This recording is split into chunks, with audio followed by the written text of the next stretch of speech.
Mirëmëngjes, si kundër besoj jeni ndjeni. Duhet të flas sot edhe për publikun lidhur me situatën e krijuar për investimin e zonës së Zvërnecit. Dhe dua ta nis me një mesazh të drejtë për drejtë për të gjithë ata që janë revoltuar dhe janë rreshtuar edhe kundër meje personalisht, pasi pan aktin e neveritshëm të tërheqjes zvarr të njërit prej protestuesve në Zvërnec. Ju kam dëgjuar, ju kam lexuar dhe ju kuptoj shumë mirë. Madje ju siguroj që në vendin tuaj edhe unë po njësoj do revoltohesha dhe do rreshtohesha kundër qeverisë dhe kundër kryeministrit sidomos. Sepse do të nduke të mërshme që disa roje private sigurie në sytë e policisë së shtetit tim, pas një gardi me tela me gjëmba, të ulërinin si kafsh dhe të merrnin nga jashtë brenda një njeri në të drejtën e vetë, ta tërhiqin zvarr në për plazhin e rrethuar, e pastaj policia të thoshte që i zvarritur ju fut vetë në pronën private dhe në këtë mënyrë ta relativizonte dhunën, ndërkohë që duhet t'i kishte arrestuar aty në vend ata që e morën zvarr protestuesin. Ju mirë kuptoj dhe mbase duke pasur parasysh se çfarë kam bërë kur isha në anën tjetër të barikadës, do kisha bërë dhe më keq se ju. Po të më thoshin se ajo tokë është e shtetit dhe se shteti po ja fal të huajve. Madje kam vënë re se është përhapur gjithandej me shumë helm nga pas, edhe legjenda se shteti po ja fal edhe tokë Izraelit për të sjellë palestinezët në Zvërnec. Po të më thoshin se aty janë futur ca rus, që në bashkëpunim me oligarkët shqiptar, po rrafshojnë zonën e mbrojtur dhe do ndërtojnë pallate. Po të më thoshin se ajo ishte zonë e mbrojtur dhe qeveria e hoqi nga mbrojtja për ta falur tek të huajt, që do vinë për të shkatruar biodiversitetin e zonës. Po të më thoshin se në vend të flamingove dhe të breshkave të ujit, aty do pastrohen parat e zeza të mafjas ndërkombëtare. Dhe të tjera nga ato që ju kanë thënë, që pastaj i keni thënë duke i shpërndar dhe janë shkruar duke ngritur një dallgë zëmrimi dhe i duke bërë thirrje për të mbrojtur atë dheun në rrezik. Dhe pikërisht sepse unë e kuptoj shumë mirë të tërë këtë dhe e kuptoj shumë mirë dhe zëmrimin tuaj,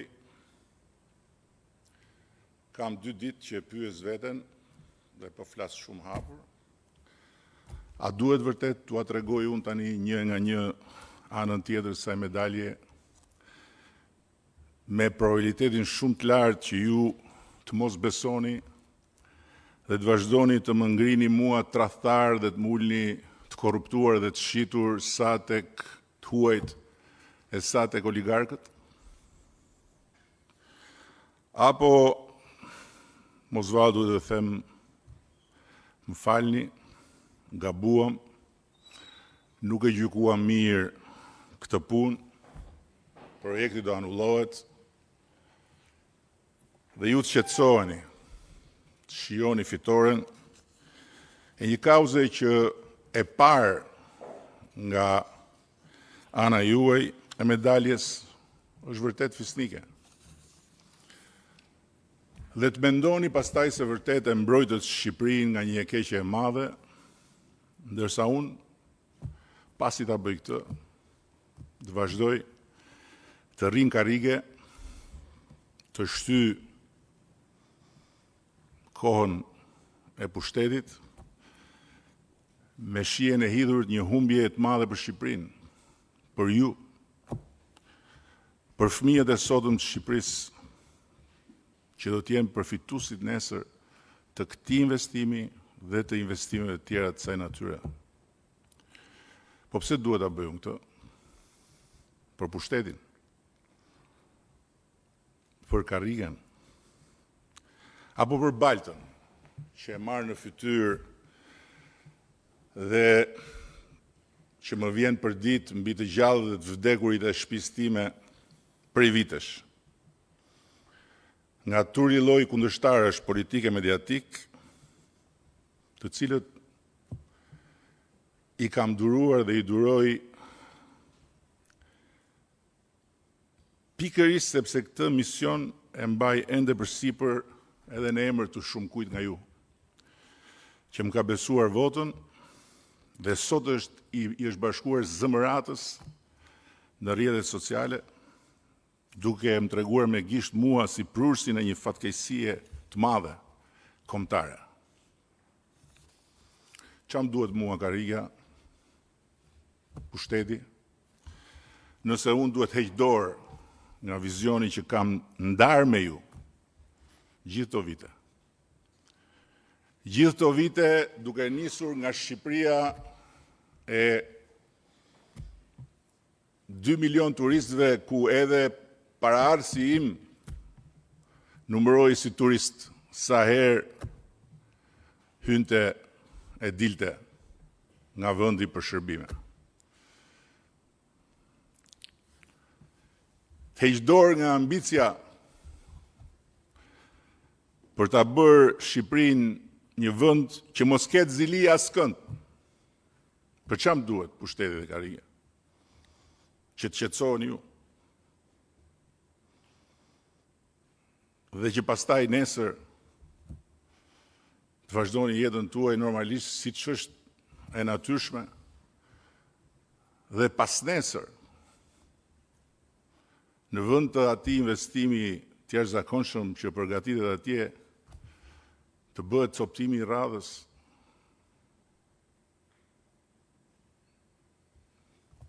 golemi i radhës,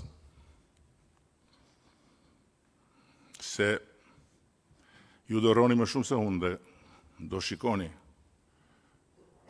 se aftësia dhe kurajoja për ta rikthyer Shqipërinë te golemi është e gjallë dhe e gatshme, po t'i bjerë prapë në dorë Shqipëria. Të heq dorë nga vizioni dhe nga ambicia për ta bërë Shqipërinë një vend që nuk ka frikë të hyjë në ligën e kampionëve të turizmit global. Dhe të rri këtu në karrige dhe në pushtet, duke bërë sikur udhëheq një vend që trembet nga sfidat e mëdha të investimeve të kësaj lige. Një vend që nuk ka frikë të përballet me rritjen e vet. Nuk është më Shqipëria ku nuk afrohej asnjë investitor, është Shqipëria ku të gjithë investitorët duan të vinë. Është Shqipëria 12 milion turistëve. Është Shqipëria që unë e kam ndarë me ju kohë më parë. Duhet hyj tani në elitën e turizmit global me investimet cilat sjellin konsumator të nivelit lartë që i lën parat këtu. Një vend që nuk ka frikë nga një projekt i jashtëzakonshëm si ky, ku partnerët të jashtëzakonshëm janë përbashkë për të investuar 4 miliard euro.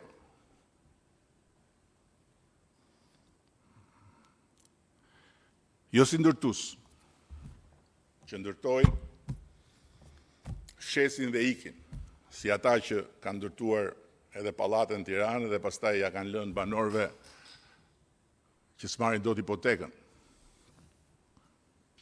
Po si pronar të terrenit, të cilin e kanë bler me para,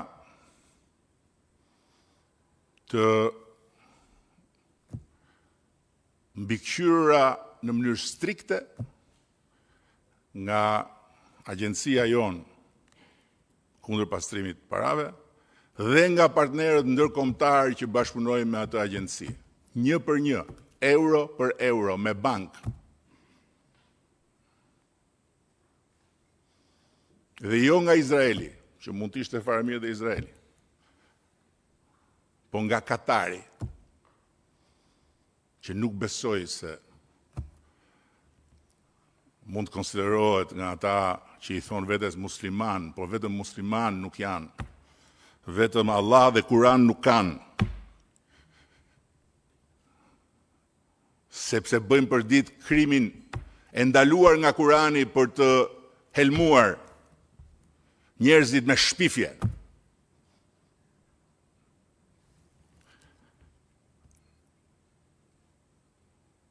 Po si mund t'jem unë njerë kundër jush, dhe kundër vetes? Dhe si mund t'jen gazetat e Greqis, aleatët tuaj në mbrojtjen e mjedisit Shqipërisë? Pyeteni veten, si ndodh kjo? Gazetat greke, që janë mbushur sot gjitha, me kauzën tuaj, ka diçka këtu që nuk shkon? Apo u gjet tradhtari, u gjet shitësja dheut, u gjet i korruptuari, dhe ai është kryeministri juaj.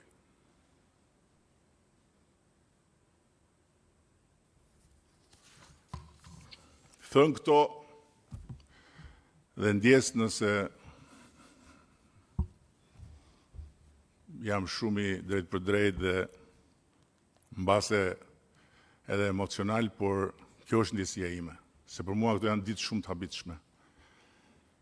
Janë ditë të habitshme që për herë të parë më kam bërë të mendoj edhe që t'ju përulem thellë për nderin e madh që më keni bërë dhe t'ju kërkoj ndjes për t'ikur në katun dhe për t'ju lënë në duart që do zgjidhni vetë pastaj për të mbrojtur Shqipërinë nga të huajt. Por kam zgjedhur të bëj atë që kam bërë gjithmonë.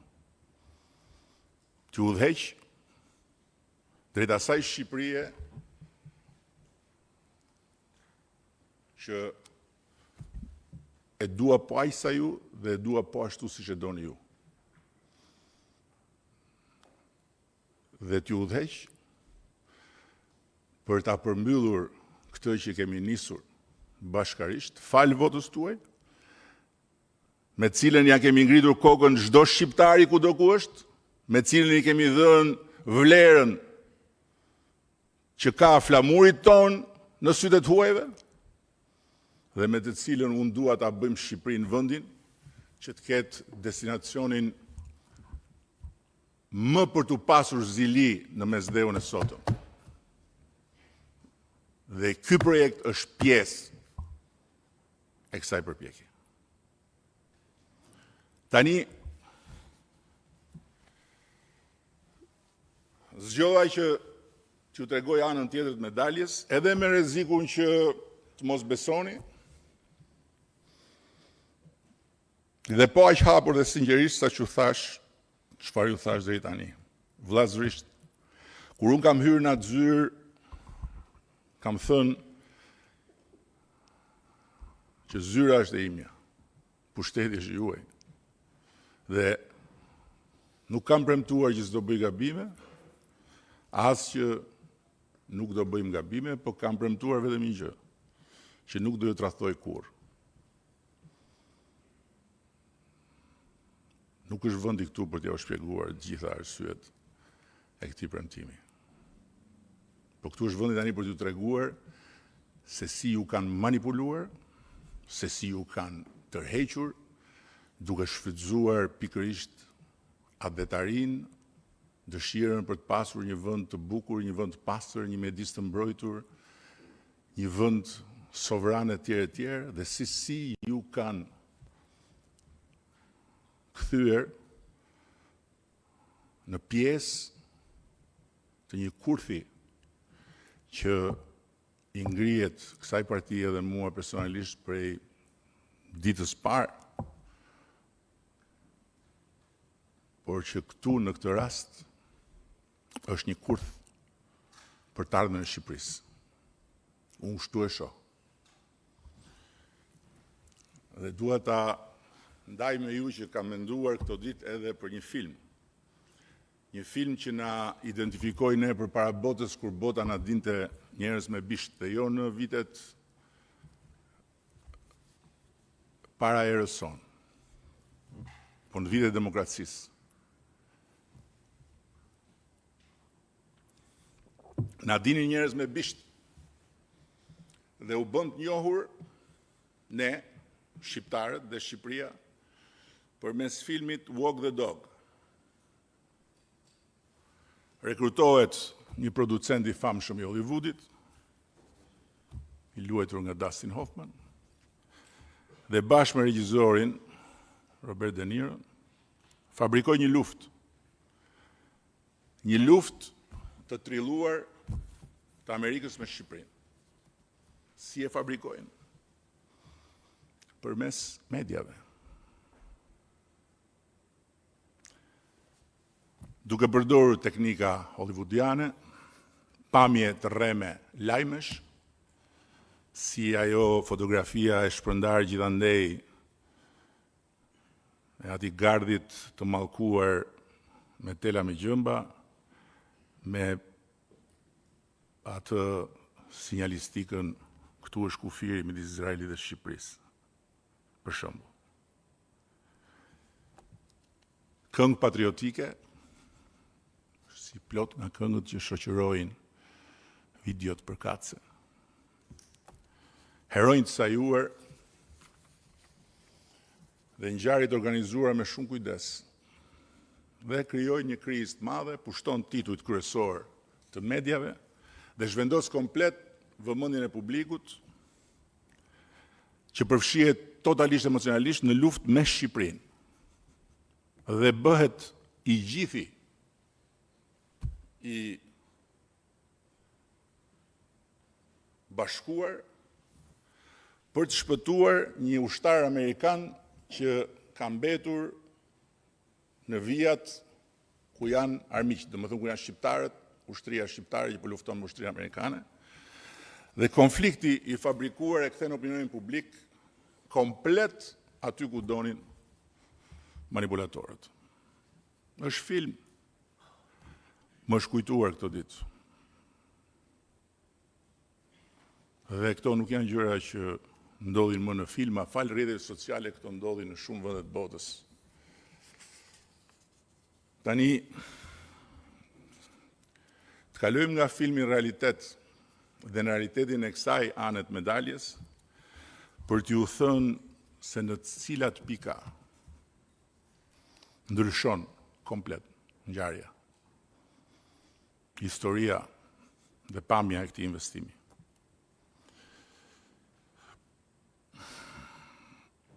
Projekti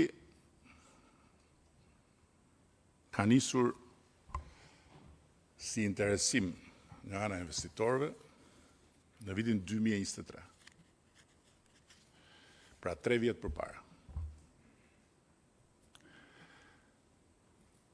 Dhe ka nisur si një interesim bashkë me Sazanin. Dhe qëndrimi ynë qysh në ditën e parë ka qënë, Sazani është tokë publike, ka qënë një dëshirë dhe një ambicje e kahershme edhe e qeverive të tjera dhe e kryeministrave të tjerë për ta kthyer në destinacion turistik. Ne jemi të gatshëm që të punojmë me ju dhe keni parasysh që ajo tokë nuk shitet. Dhe ne duam që shteti shqiptar të jetë pal, ortak, shteti shqiptar. Qeveria e kryeministrit tuaj, që e keni votuar dhe që sot, duke ju bashkuar zemëratës, e konsideroni shitës dhe të korruptuar. Shitësi dhe të korruptuarit bënin Shqipëri një euro dhe merrnin pjesën. Nuk e jepnin shtetit pjesën. Po kjo është histori. Ndërsa, kemi thënë, për projektin e Zvërnecit, duhet të shikoni pronat dhe pronarët, pasi ne nuk kemi tokë shtet aty. Dhe copza që mund t'jenë shtet, janë krejtësisht papërfillshme për ambicien tuaj. Kështu që merruni me pronarët. Ky është fillimi 2023. Ju e dini shumë mirë se kush janë njerëz të interesuar, se e di gjithë bota. Dhe këtu duhet ju them diçka. Bota e mbar flet për këtë projekt për shkak të njeriut që e ka promovuar projektin, Xharet Kushnerit.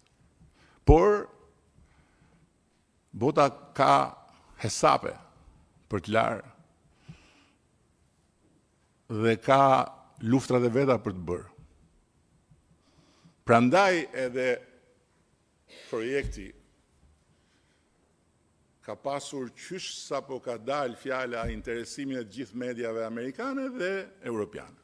Por me agent, jo për të informuar popullin e tyre se sa shumë po zhvillohet Shqipëria, po për të gjetur gjilpëran kasht. Dhe prandaj, investitorët kanë angazhuar ekselencën botërore në arkitektur, në inxhinieri, në mjedis dhe në aspektin juridik. Ndërkohë që ne, do t'ja u tregoj hapat, administrata shqiptare kemi mbrojtur interesin tuaj. Interesin tim që është dhe juaj, interesin e vendit, dhe kemi bërë detyrën jo thjesht procedurialisht, por profesionalisht dhe patriotikisht.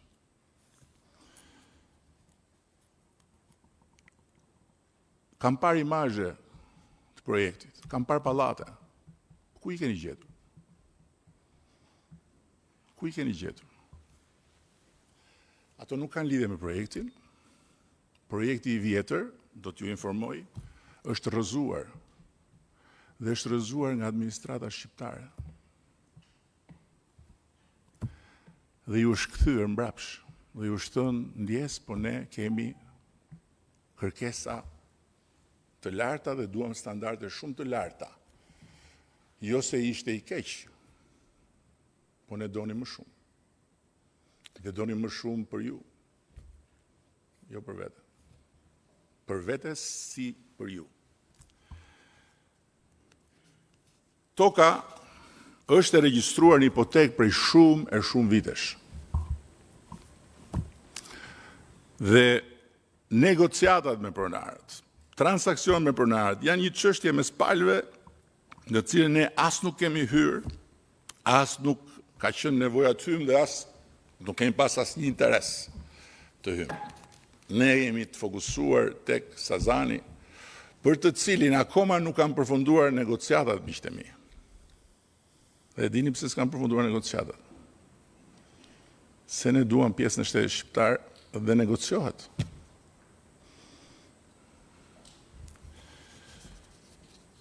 Rrethimi i pronës është bërë bazuar tek leja e zhvillimit. Do t'ju them më pas që është dhënë leja e zhvillimit, të cila nuk është leje e ndërtimit. Por rrethimi i pronës është një drejtë e çdo pronari kur merr lejen e zhvillimit. Nga ana tjetër, a ka pretendime për pronësi mbi atë territor? Për herë të parë dje dëgjova që aty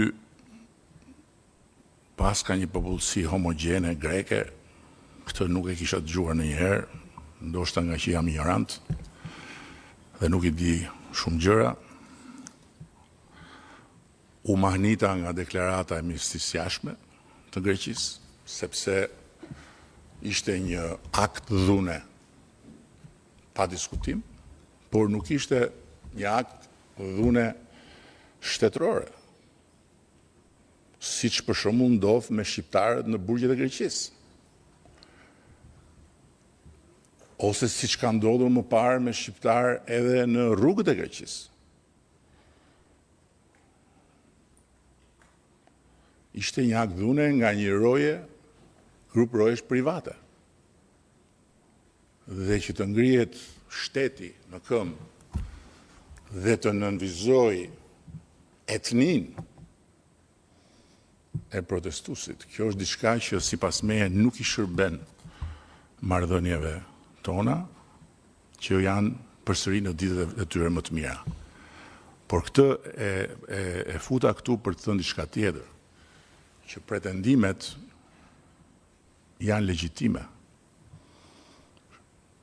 por ato zgjidhen në gjykata, sepse ndërkohë titujt e pronësisë janë baza e çdo veprimtarie dhe jo pretendimet. Siç ndodhi dhe atje lart në Baksuriol, ku toka ishte e blerë nga pronarët atje që kishin letrat. Disa të tjerë ishin pretendent, por nuk mund të zhvillohet dot vendi nëse mbetet pezull mbi titujt e pronësisë dhe mbi pretendimet. Pas gjithë katrahurës që ne kemi trashëguar për fat keq.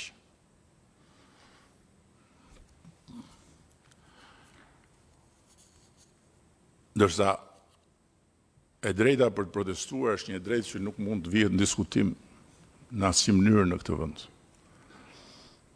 Dhe është një drejtë cilën ne kemi mbrojtur qysh nga dita e parë, edhe me koston që të kemi në disa raste dëmtime serioze të forcave të policisë. Por sulmet politike mbi projektin nga forcat brendshme që predikojnë ose të kthehemi në komunizëm ose urrëtitjen ndaj shteteve tjera apo nga forcat jashtme nuk e duan këtë projekt. Nuk e duan, shumë e thjeshtë. Nuk e duan. Kjo është konkurrencë. Ne kemi hyrë tani në një territor shumë të ndryshëm nga që kemi qenë. Sepse ky projekt, së bashku me tjerë, po ky, siç e ka ngritur vëmendjen globale ndaj Shqipërisë, e ngre Shqipërinë në një nivel tjetër me realizimin e vet. Totalisht. Natyrisht që sjellja e kompanisë së sigurisë ishte e neveritshme, dhe jo më pak e neveritshme ishte dhe sjellja e drejtuesve të policisë vendore, gjë për cilën ka pasur reagim të menjëhershëm nga ana e leadershipit policisë shtetit, qoftë me shkarkimin e drejtorit policisë Vlorës dhe vendosjen në hetim të gjithë zinxhirit, qoftë me heqjen e licencës së aktivitetit të kompanisë, pra ajo kompani nuk mund të operojë më në Republikën e Shqipërisë, qoftë me arrestimin dhe vendosjen në ndjekje penale të rojëve të sigurisë. Ndërkohë që nuk e di se çfarë tjetër mund të bëjë shteti dhe nuk kuptoj pse shteti duhet të jetë target në këtë rast. Nuk ka asnjë relativizim të dhunës, përkundrazi, për shkak edhe të relativizimit që ju bë dhunës. Nga në komunikatën e policisë vendore të Vlorës, ku u tha një e pavërtet, u bë edhe shkarkimi, edhe vendosjen e hetim e gjithë zinxhirit. Tani, më lejoni t'ju shpjegoj një pikë tjetër që është shumë e rëndësishme për ju dhe për mua. Dhe më lejoni ta nis pak nga larg, se e vërteta është gjithmonë e mërzitshme.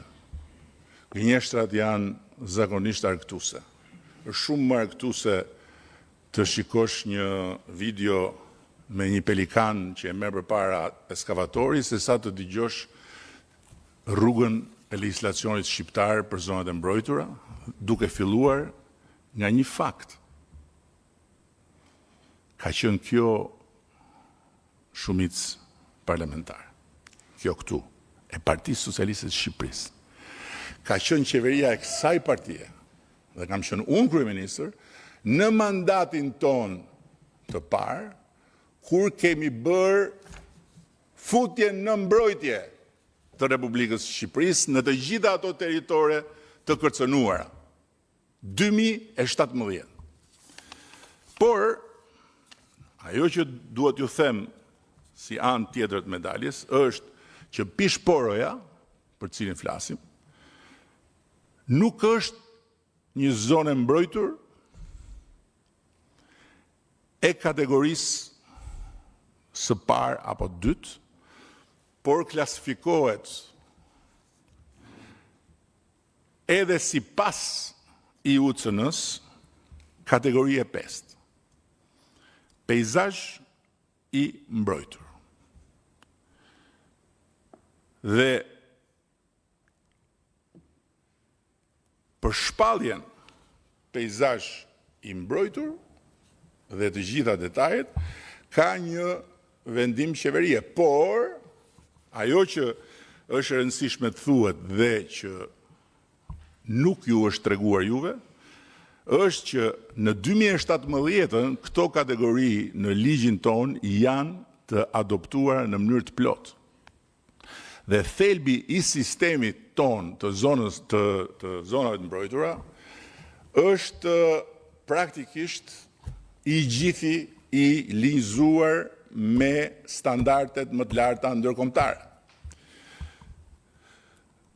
Dhe në princip, sa më lart shkohet drejt kategorive 1 dhe 2, aq më shumë kufizohet ndërhyrja njerëzore. Ndërsa kategoritë 5 dhe rasti konkret dhe 6 janë të ndërtuara mbi konceptin e bashkëjetesës së natyrës me aktivitetin ekonomik, social dhe turistik. Pikërisht për këtë arsye, kategoria 5 nuk konceptohet si zonë pa zhvillim, sepse ajo është një zonë ku kanë banuar njerëz dhe ku banojnë njerëz sot e gjithë ditën që flasim. Por si zonë ku peizazhi, biodiversiteti dhe aktiviteti njerëzor kanë bashkëjetuar historikisht dhe duhet vazhdojnë të bashkëjetojnë. Dhe në hartën e Europës ka jo pak laguna, shumë përafërsisht të ngjashme me këtë lagunë, që janë destinacione turistike të jashtëzakonshme dhe ku ka aktivitet të plot ekonomik dhe social. Në nenin 20 të ligjit, 2017, përcaktohet qartësisht se peizazhi i mbrojtur është një territor ku mund të ekzistojnë deri dhe qendra banimi dhe aktivitetet si bujqësia, turizmi, peshkimi dhe përdorimet tjera të territorit. Dhe specifikisht në pikën 4 të nerit 20 përcaktohet se veprimtaritë që ndryshojnë përdorimin e territorit si ndërtimet, trajtimi ujërat zeza, autostrada, kanale lundruese, zonat urbane dhe të ngjashme lejohen të ushtrohen vetëm nëse subjekti që kërkon t'i kryej këto veprimtari pariset me leje nga Këshilli Kombëtar i Territorit. Prandaj, miqtë e mi, ne nuk kemi bërë asnjë heqje nga asgjë. Pishporoja ka qenë peizazh i mbrojtur dhe është peizazh i mbrojtur. Do vi tani më pas edhe tek mbrojtja. Edhe diçka tjetër.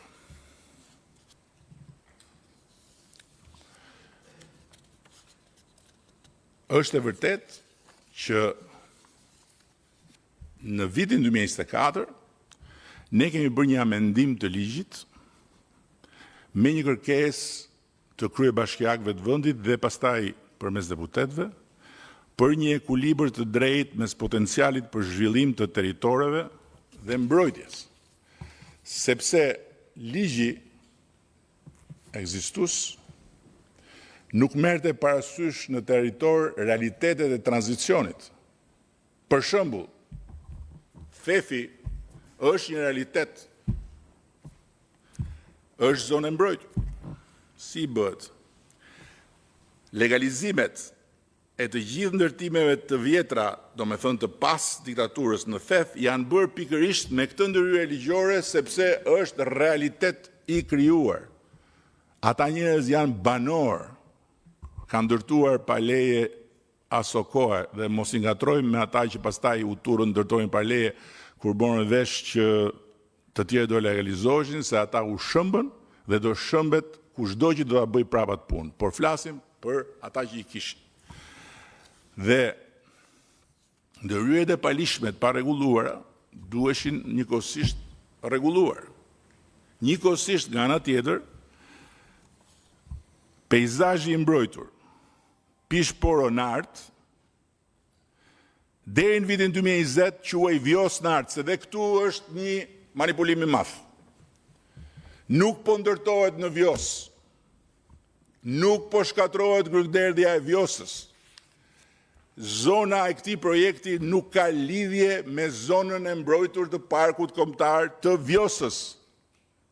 Zona e mbrojtur e Parkut Kombëtar të Vjosës e ka nivelin më të lartë të mbrojtjes, dhe aty nuk mund të bëhen dot rezorte. Tani të vim pak tek procesi që kanë ndjekur investitorët dhe si është qasur administrata shqiptare. Siç thashë, ata u paraqitën për herë të parë në Shqipëri në 2023, pastaj vazhduan me shtetin bisedimet për Sazanin dhe vazhduan me privatët punët e tyre.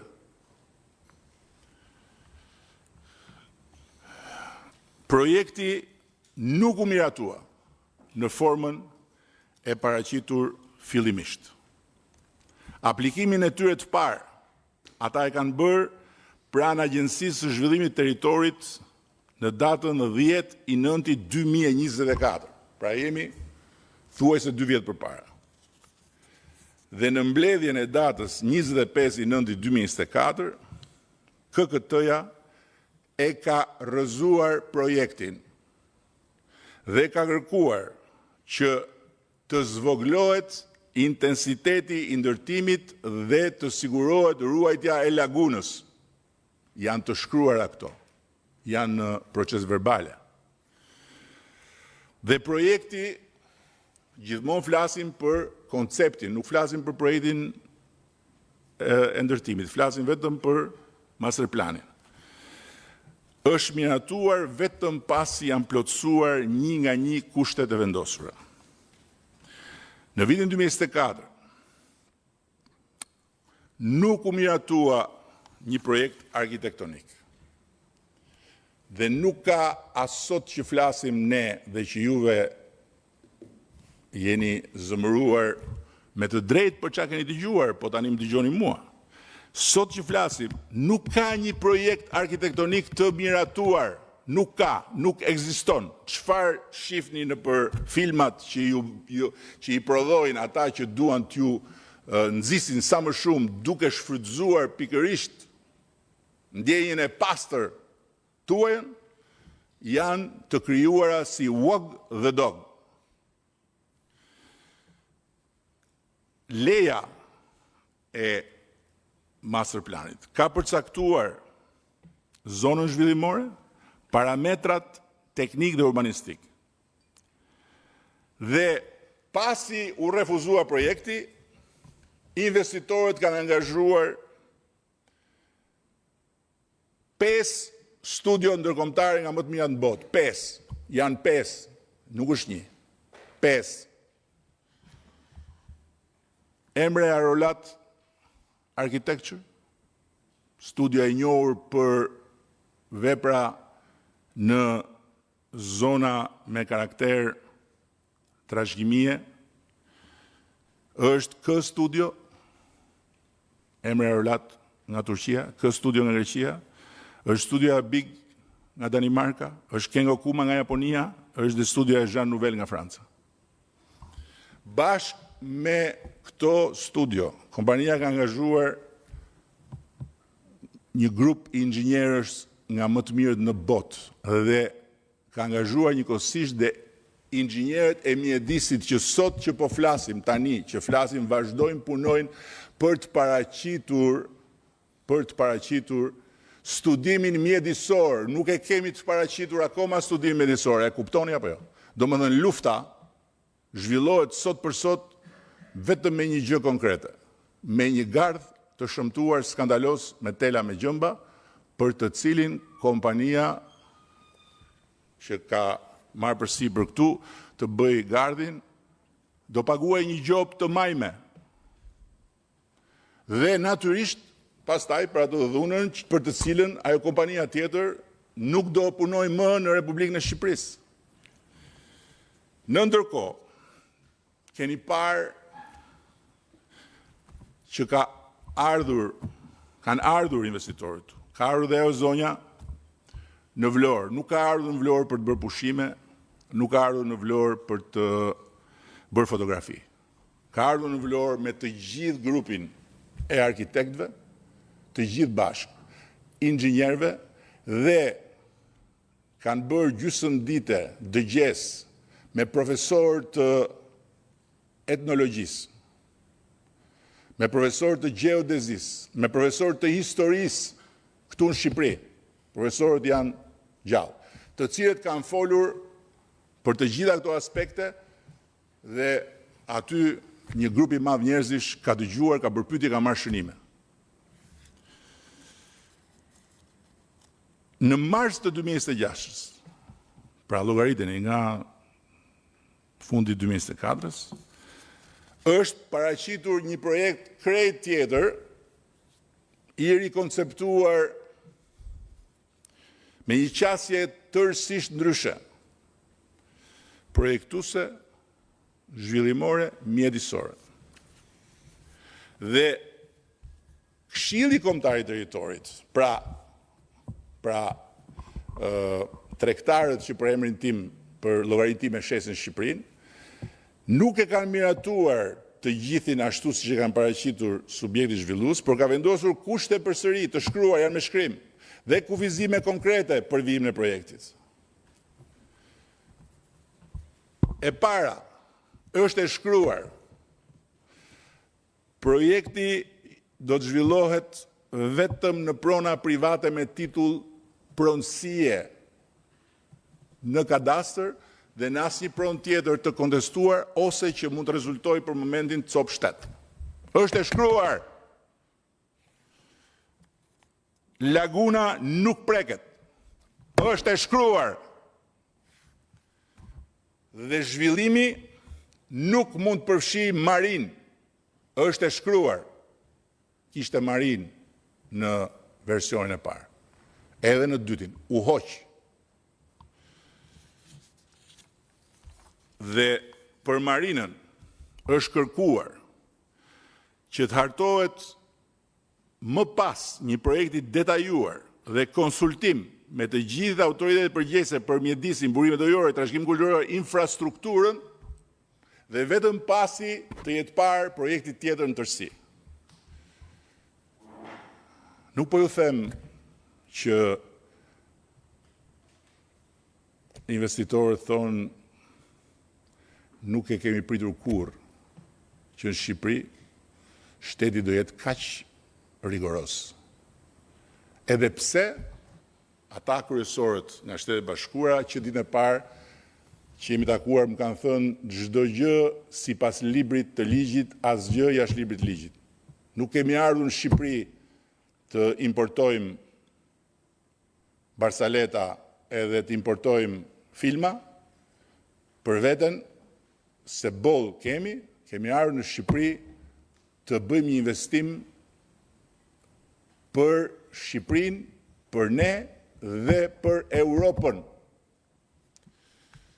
Përcaktimi i brezit mbrojtës. Flas për vendimin, është i shkruar këtu. Pra, projekti duhet të konsideroj dhe të respektoj një brez mbrojtës nga vija bregdetare e lagunës, e cila do të përcaktohet pas përfundimit studimit nga studiet ndërkombëtare mjedisore dhe pas koordinimit nga autoritetet përgjegjëse. Kjo distancë duhet të ruaj peizazhin natyror, cilësinë e habitatit dhe të garantoj proceset ekologjike karakteristike të zonës. Është e shkruar, nuk është shkruar këto ditë, kur ju shkruanit që unë po shes Shqipërinë dhe po ju tradhtoj juve, po është e shkruar përpara, kur ka ardhur kompania dhe është përballur me të gjitha vretjet dhe me vendimin e radhës për t'ju kthyer mbrapsht për të përmirësuar projektin. Këshilli Kombëtar i Territorit ka kërkuar ngritjen e një grupi pune ndërinstitucional për të siguruar zbatimin e kushteve dhe kriteret të zhvillimit brenda zonës së mbrojtur.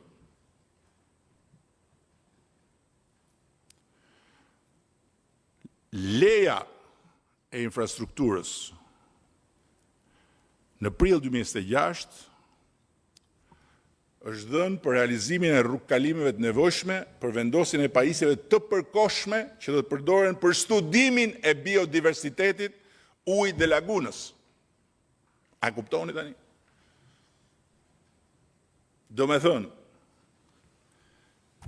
ka nevojë për rrugkalime për të vendosur pajisje që do bëjnë studimin e biodiversitetit të ujit, lagunës. Sepse si thash paralelisht me arkitektit punon një studio prestigjioze e mjedisit. Dhe për këtë arsye u dha leja, u bë rrethimi dhe makineritë u morën me gur. U morën me gur. Pa kuptuar se çfarë po ndodh dhe për çfarë po bëhet.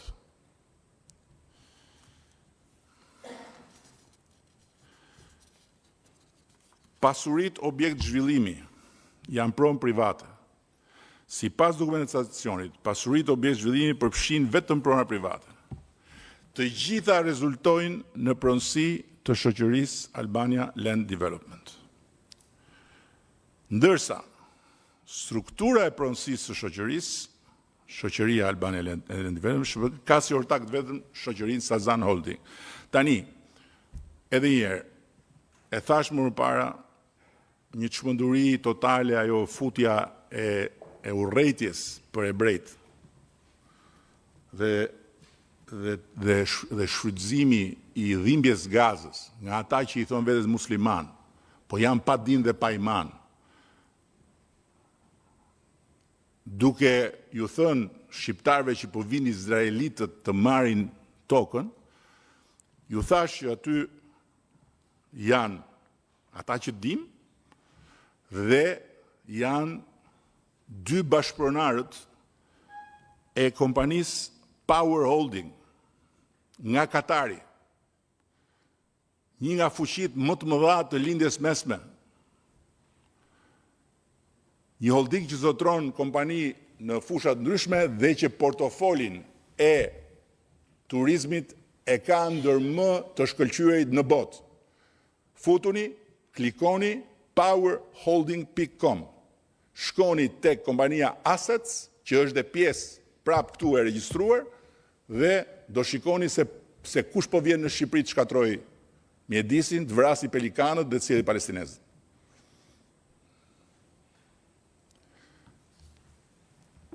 Dhe po ju them dhe këtë, sot që flasëm, investitorët kanë marrëveshje me Aman Hotel,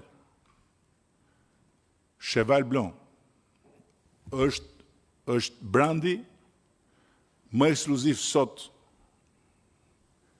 i cili është në Paris, është në Venecia, do vitet në Vlorë.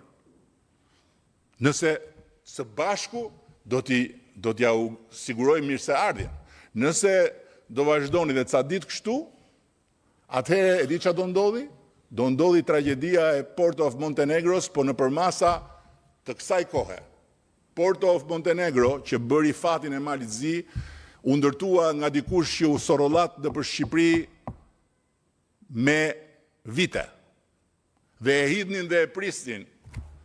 Donte të bënte portin e Durrësit dhe vajtin Malzi, dhe sot Malizi i ka pagat më të larta dhe të ardhurat për frymë më të larta në këtë rajon, fal atyre investimeve që nuk pati frikë t'i bëj dhe që nuk ja u vuri shkelmin fyt natyrisht investitorëve. Çfarë do zgjedhim? Do zgjedhim të rrim ta shikojmë akoma malin e Zi nga mbrapa, apo do zgjedhim që ta parakalojmë edhe malin e Zi dhe të tjerët që janë të shqetësuar për këtë projekt? Si do ta bëjmë të zgjedhje? Është zgjedhja juaj. Ma thoni dhe unë adaptohem, se unë jam këtu me votën tuaj. Thash dhe më parë, i duroj të gjitha ato që më thonë perversët që për fat keq kanë rënë të jenë kundërshtar të kësaj partie dhe të mit personalisht, po i duroj jo se i pranoj. Duroj dhunë mbi kockat e Timeti, duroj dhunë mbi fytyrën e gruas time dhe të fëmijëve të mi, po sepse mendoj që jam këtu për ju dhe me ju. Nëse dhe ju mendoni si ata, ma thoni dhe vazhdoni me çdo tjetër që ju dëshironi. Po unë këtu nuk rri të vegjetoj.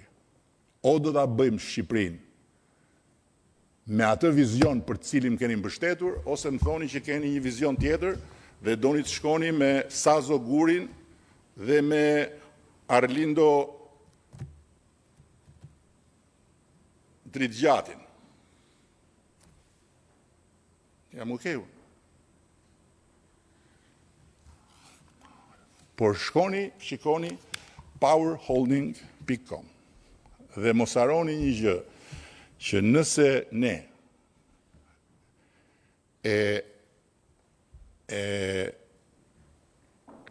harrojmë që rolin kryesor që kemi në këtë proces dhe rolin kryesor që kemi ne si Shqipëri dhe si shqiptar për ta bërë Shqipërinë ashtu siç duam, është të krijojmë klimën e duhur dhe të krijojmë mikpritjen e duhur për investitorët, dhe nëse këta investitorë largohen, nuk është problemi që nuk do bëhet zvërneci. Problemi është që nuk do vi më njeri për kush e di sa kohë. Se do thonë kur dhe ata nuk e qanë dot atje, me ata s'merrim vesh. Këto janë të vërteta që po them sot siç i ndjej. Mendojini gjërat. Mendojini.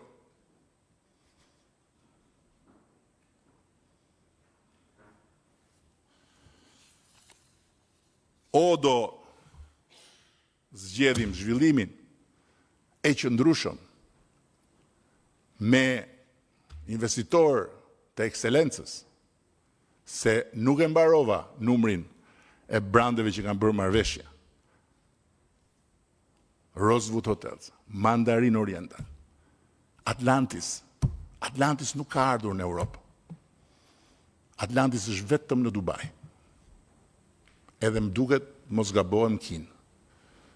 E doni ta sillni në Europë? Silleni në Vlorë.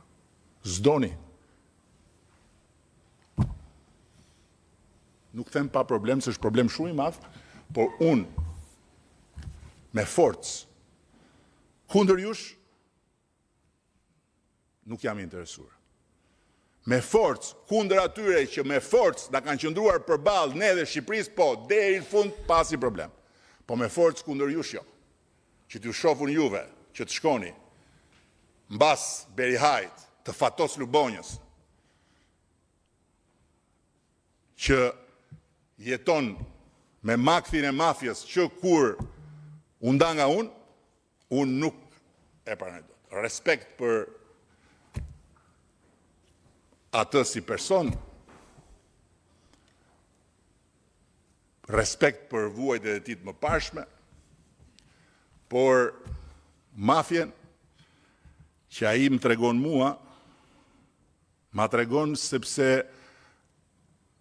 është njësoj si ata që i tregonin atij armikun e popullit. Njësoj. E njëjta gjë. Doni? Aty e keni dhe ato. Këtë doni. Që mos them dhe ata tjerë që rinë tani të fshehur se shthon inshallah tani, po qohen ata që e kanë mbështetur Edi Ramën, edhe po shkojnë pas Berihajt se ne nuk e mundim dot. Mua nuk ka nevojë të më mundni, miqtë mi. Ju jo. Ju jo. Mua nuk ka nevojë të më mundni fare. Unë nuk e kam me ju betejën. Unë betejën e kam bashkë me ju. Dhe çfarë niveli e duam Shqipërinë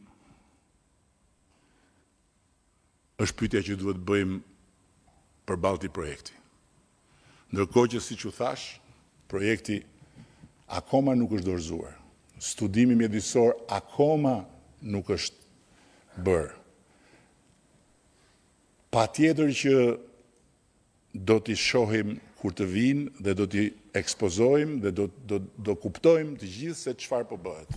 Por unë po them që me që më kam parë syt nga çfarë po bëjnë ata njerëz, është diçka që në Europë dhe në Mesdhe nuk është. Po pse duhet të rrim ne të shikojmë me zili Greqinë për Costa Navarino? Costa Navarino ç'a ishte? Ç'a ishte Costa Navarino? A ishte zonë e mbrojtur? Apo s'ishte? Nuk e di në çfarë kategorie. E keni parë ç'a është Costa Navarino sot? Krenaria e turizmit grek. Pse duhet ne të shikojmë me zili Greqinë për Costa Navarinon apo për të tjera gjëra? Me admirim po e shikoj Greqinë patjetër. Po me zili pse? Pse duhet të shikojmë ne me zili Malezi? Sveti Stefan ç'a ishte? Ç'a është Sveti Stefan? Monument kulture i kategorisë parë absolut. Pse është bërë hotel më zotri? Po Kroacinë pse duhet ta shikojmë ne me zili? Dubrovniku ç'a është Dubrovniku? E të tjera e të tjera. Mund të konkurrojmë ne, duam të konkurrojmë ne me këta. Nëse nuk duam të konkurrojmë dhe duam të rrim te turizmi i masës me bukë me vete që prodhojnë mbetje më shumë se sa që sjellin të ardhura, kjo është një zgjedhje që mund ta bëni, jo me mua. Me mua jo. Turizmi i masës na është dashur në këtë fazë sepse është turizmi i ambasadorëve. Të gjithë ata janë ambasadorët tanë që shkojnë kudo dhe thonë sa e bukur është Shqipëria. Tani ne na duhet turizmi i klasit që të na sjelli shumë para, jo për mua, jo për mua. O Fatos, jo për mua.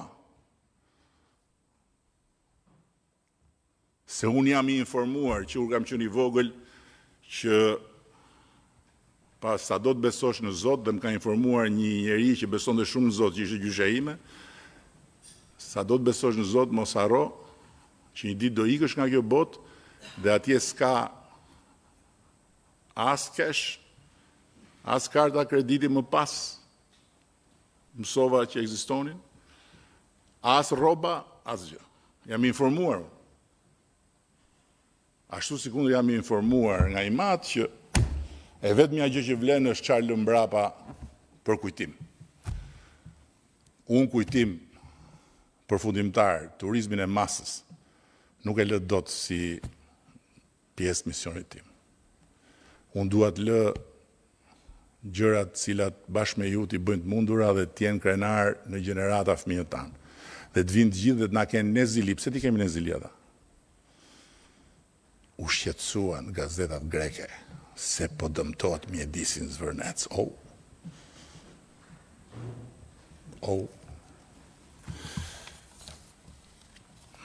Po pagat si do i rrisim ne më shumë? Na duhet të arrisim prodhimin e brendshëm apo jo? Na duhet të arrisim prodhimin e përgjithshëm kombëtar. E kemi rritur goxha. E kemi pasur më pak se 10 miliardë, kemi qenë 27, unë duhet ta çojmë 35 deri në fund të dekadës. E dini sa e impakton prodhimin e përgjithshëm ky investim? Llogariteni vetë, ne e kemi 27 miliardë. 4 miliardë është investimi. Dhe nuk është vetëm vlera që krijohet nga investimi vetë. Po janë gjithë ato që vinë mbrapa, 10.000 të punësuar, jo të punësuar tek Mihali i Porto Palermos. Doni turizmin e Mihalit? Se kam dëgjuar ca që thonë, mos japin tuajve ne, le ta bëjmë vetë ata aty të aranxhohen vetë. Mihalin doni? Ha? Unë them jo. Se e kemi bërë zgjedhjen që të jemi aktor në një arenë ku si jemi vetëm. Ishim ne, vetëm ishim. E kishim të mbrojtur të gjithë Bregdetin. Edhe nga vetja e kishim mbrojtur. Madje e kishim mbrojtur dhe detin deri në një distancë caktuar. Po bujqësinë si do ta mbështesim, si do të ndihmojmë ne? E dini sa ushqim duhet për këto investime? Po ku do t'i marrin ata?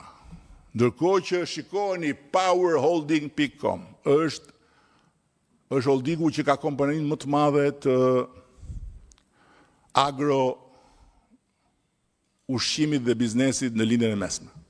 Dhe një nga pjesët e planit është stimulimi dhe lidhja e marrëdhënieve me fermerët për të dhënë ushqimin bio të Shqipërisë, se për të marrë ushqimin e Greqisë shkojnë në Greqi, ose në Itali, ose për të dhënë ushqimin bio të fermerëve tanë. E kuptoni se çfarë lloj fabrike ndërtohet atje për ekonominë tonë? Se nuk është vetëm do vinë ta marrin tuaj, çfarë do marrin tuaj? Kë do marrin detin? Jo, do ta pastrojnë. Laguna është në pikë të hallit, por nuk ju intereson ambientalistëve. Është në pikë të hallit. Do pastrohet. Prandaj po bëhet gjithë ajo punë me inxhinier mjedisi. Do shtohen breza të tërë, pemësh, rëre, ishuj të vegjël. Është diçka krejt tjetër. Lërini të mbarojnë punën.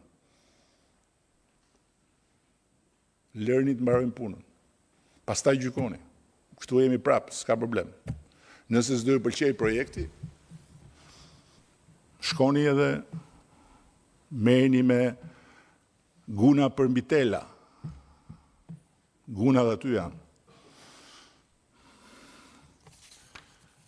Dhe në fund fare, dua të them që ne nuk mund ta lëmë këtë debat të bëhet një debat për një kompani private, hajvanësh të sigurisë që na morën fytyrën të gjithëve si vend në fakt. edhe pse unë nuk do isha aq i lumtur kur i shikoja ato pamje që i shpërndan bota, se për botën është bukur shumë që ti na tregoj ne si këta janë ata të vërtetët. Po këtë nuk e marrin parasysh këta manipulatorët tuaj. Ky s'është debat as për kompaninë. Ky s'është debat as për shefjet Kastradën, që të jemi të qartë. Fare.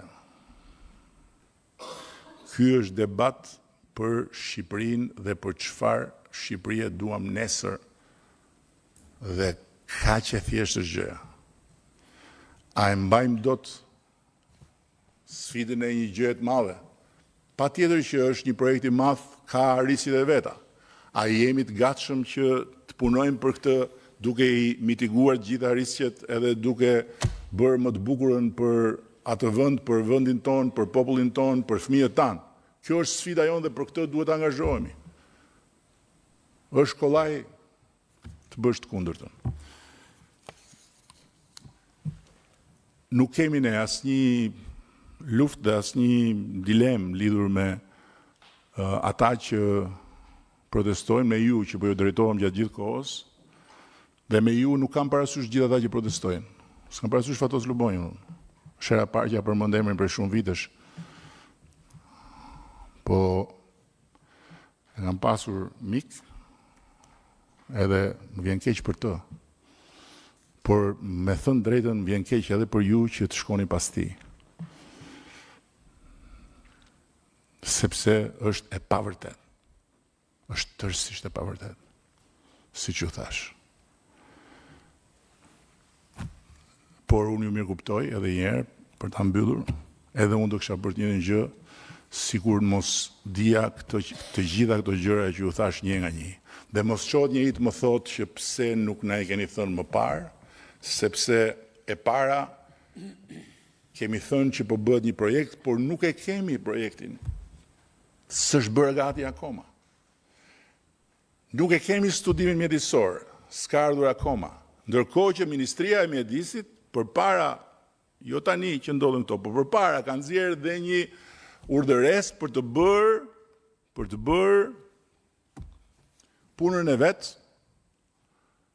dhe për të marrë vendimin lidhur me impaktin mjedisor dhe për të dhënë të gjithë porositë e duhura në rast se investimi të shkojë përpara. Çfarë duhet të thoshim ne përpara? Ai ishte projekt privat. Për Sazanin po. Kemi ne detyrë t'ju informojmë rregullisht kur të kemi informacion. Dhe nuk mund të bëhet një gardh shumë i shëmtuar, një akt skandaloz i një roje sigurie, pleshti që djeg gjithë jorganin. Kompania e mori dënimin e vet, të plot, ata që vun telat me gjëmba do ta paguajnë gjobën e tyre të plot, dhe ne duhet të vazhdojmë përpara dhe të shikojmë hap pas hapi zhvillimin e projektit. Dhe mos e harroni asnjëherë, ditën që do të më shkonte në mendje t'ju tradhtoja, do largohesha kokulur dhe nuk do rija më këtu. Kaq kisha unë tani, ndajeni mendjen, si doni të vazhdojmë.